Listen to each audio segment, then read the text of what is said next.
Olá, queridos alunos, tudo bem? Eu sou a professora Valquíria Paiva. Seja bem-vindo aqui ao meu canal Química na Cuca.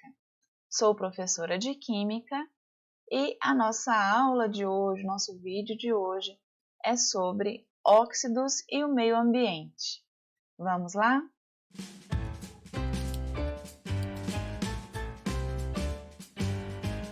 Nosso objetivo, então, é discutir, sobre a relação dos óxidos mais importantes e como eles afetam o nosso meio ambiente. Nós já tivemos aqui uma série de aulas sobre compostos inorgânicos, também já falamos com bastante detalhes sobre os óxidos anteriormente. Então, se você quiser saber sobre nomenclatura de óxidos, classificação e todos os detalhes que envolvem, você pode assistir a nossa playlist que eu vou deixar linkada no card aqui acima, tá bom? Já deixa o seu like e já se inscreva no meu canal para receber as atualizações. Lembre de ativar o sininho, tá bom? Falando então de óxidos mais importantes, mais famosos aqui. Começando com o óxido de cálcio, que também é chamado de cal extinta, cal apagada ou cal morta. Para a pintura, aplica-se a cal hidratada, que é o hidróxido de cálcio, CaOH2. Além dessa aplicação em pintura, o óxido de cálcio, como a chuva é naturalmente ácida, isso é muito utilizado para calagem do solo, ou caiagem, também chamada, para correção do pH, porque a cal ela vai neutralizar o solo ácido, porque ela reage de acordo com essa reação. O CaO, que é o óxido de cálcio, vai reagir com o ácido carbônico, formando carbonato de cálcio mais a água. Aqui nós temos o exemplo de uma igreja caiada, uma igreja lá na ilha de Santorini, na Grécia, que recebeu a pintura com cal, a caiação, que é muito comum nessa região do mar Mediterrâneo. Outro óxido muito importante é o dióxido de carbono, também chamado de CO2. O dióxido de carbono, popularmente, é o nosso gás carbônico. Ele é considerado como o principal responsável pelo aquecimento global em razão do efeito estufa. Ele tem uma fonte natural, que é a respiração dos seres vivos, e também a decomposição da matéria orgânica. Mas também ele tem a fonte de formação antrópica, ou seja, ele é formado através da queima de combustíveis fósseis, através da ação do homem. Ele aumenta a quantidade de gás carbônico na atmosfera. Por causa da sua concentração na atmosfera, a chuva já se torna naturalmente ácida. Porque quando o dióxido de carbono está em contato com a água, por causa das suas características ácidas, ele produz naturalmente o ácido carbônico naquelas microgotículas de água que estão em suspensão e que vão cair na forma de chuva ácida. Também o dióxido de carbono ou gás carbônico é muito aplicado na indústria. A indústria encontrou uma aplicação vantajosa para essa característica dele, que é colocar grandes quantidades de gás carbônico em sucos à base de extrato de cola, que vai produzir os refrigerantes mais vendidos no mundo todo. Não preciso nem falar quais são, você já sabe. O refrigerante à base de cola, gaseificado artificialmente com CO2. Também essa gaseificação acontece em bebidas energéticas, em água gaseificada, etc. E como eu já disse anteriormente, o CO2 também pode ser aplicado em extintores de incêndio, em gelo seco, entre outros. Os óxidos de enxofre, SO2 e SO3, são formados pela queima do carvão, ou seja, do carvão mineral e dos derivados do petróleo. Também podem vir de erupções vulcânicas. Quando o teor de CO2, de dióxido de carbono e de outros óxidos, principalmente os óxidos de enxofre, quando esse teor desses óxidos lançados na atmosfera aumenta e ele tem aumentado consideravelmente. Então, a formação de grandes concentrações de ácido sulfúrico. O H2SO4, como nós já vimos, é um ácido forte, muito corrosivo, que é o verdadeiro responsável pela formação de chuva ácida. O dióxido de enxofre, 2 mols de dióxido de enxofre vão reagir com gás oxigênio, formando o trióxido de enxofre, 2 mols de trióxido de enxofre. E o trióxido de enxofre vai reagir com água, formando o ácido sulfúrico.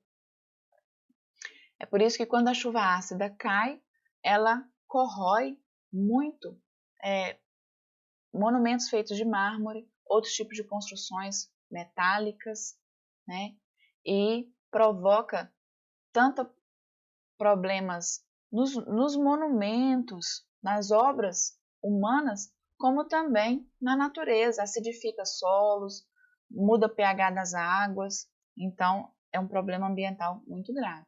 O dióxido de nitrogênio, que é o NO2, ele tem, né, uma fonte natural, que são as chuvas com relâmpagos, mas ele também é formado principalmente nos veículos com motores de combustão interna.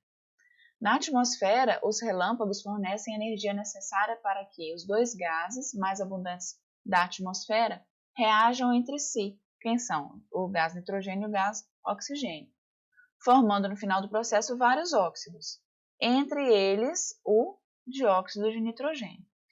Quando esse óxido está em contato com a água, ele vai produzir ácido nítrico, outro ácido que é forte e que também é responsável pelo estrago causado pela chuva ácida.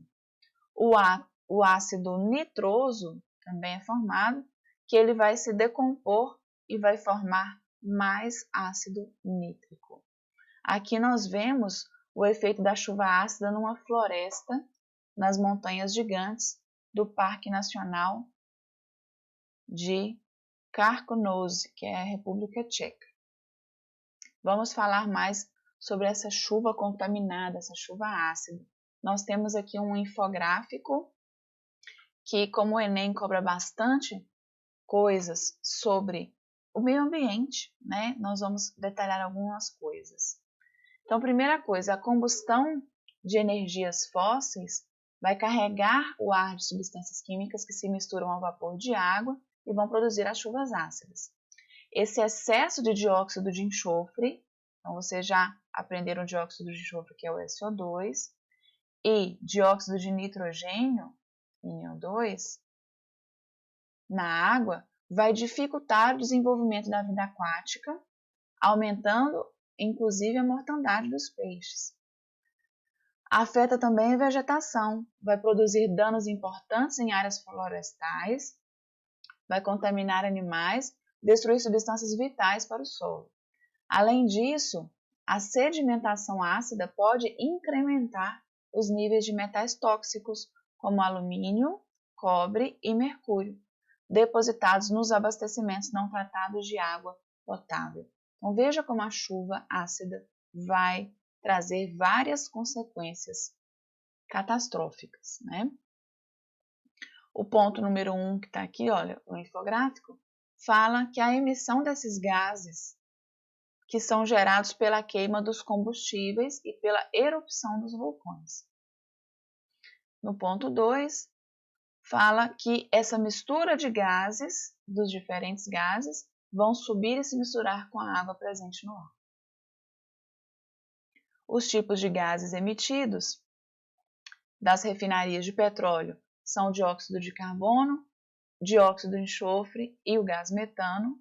Das indústrias químicas, dióxido de carbono, dióxido de enxofre e sulfeto de hidrogênio, que é um tipo de ácido. Das incineradoras de resíduos, dióxido de carbono, dióxido de enxofre, gás metano, monóxido de carbono e dióxido de nitrogênio. As espécies mais prejudicadas são o abeto, a faia e o carvalho. As folhas, o que vai acontecer? a chuva ácida vai danificar a camada de cobertura das folhas, vai provocar pequenas lesões que vão alterar a ação fotossintética do abeto, da faia e do carvalho. As consequências para as plantas em geral.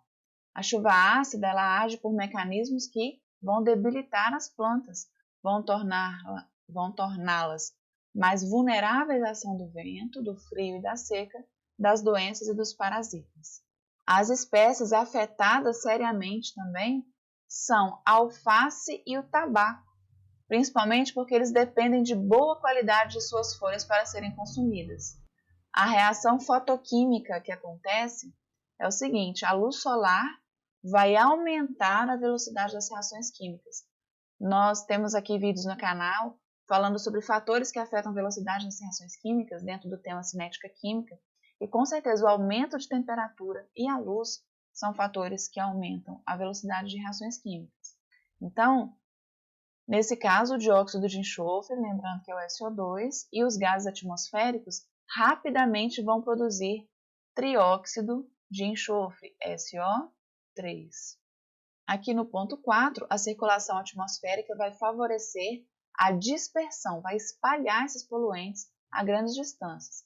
Então, por exemplo, mesmo que a pessoa more num lugar muito arborizado, com muita natureza, ou seja, longe de centros urbanos, ainda assim ela pode sofrer as consequências da chuva ácida, porque os ventos, a circulação dos ventos vai levar essa chuva ácida para outros locais.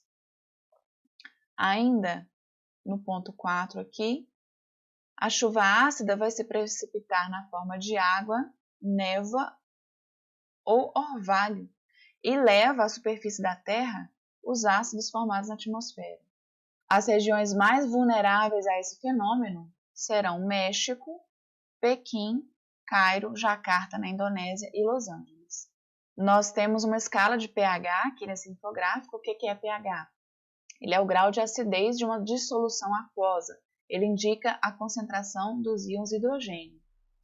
O pH ele tem uma escala que varia de 0 a 14, onde 7 é o pH neutro, abaixo de 7, todos os valores são pHs ácidos. No caso, nós teremos aqui sequelas da chuva ácida também nos cultivos. Porém, as áreas de cultivo já não são tão vulneráveis, porque como são adubadas com fertilizantes, que acabam restituindo nutrientes e diminuindo a acidez, aqui está mostrando a água que está saindo da montanha, né? Esse está no degelo. A água desse degelo ela vai arrastar essas partículas ácidas provenientes da chuva também para os mananciais. Os efeitos na água são que a acidez da água da chuva vai modificar o valor neutro dos corpos de água líquida. Então, o pH neutro da água normalmente vai se tornar mais ácido, em torno de 4 ou 4,3, que é um pH bastante ácido.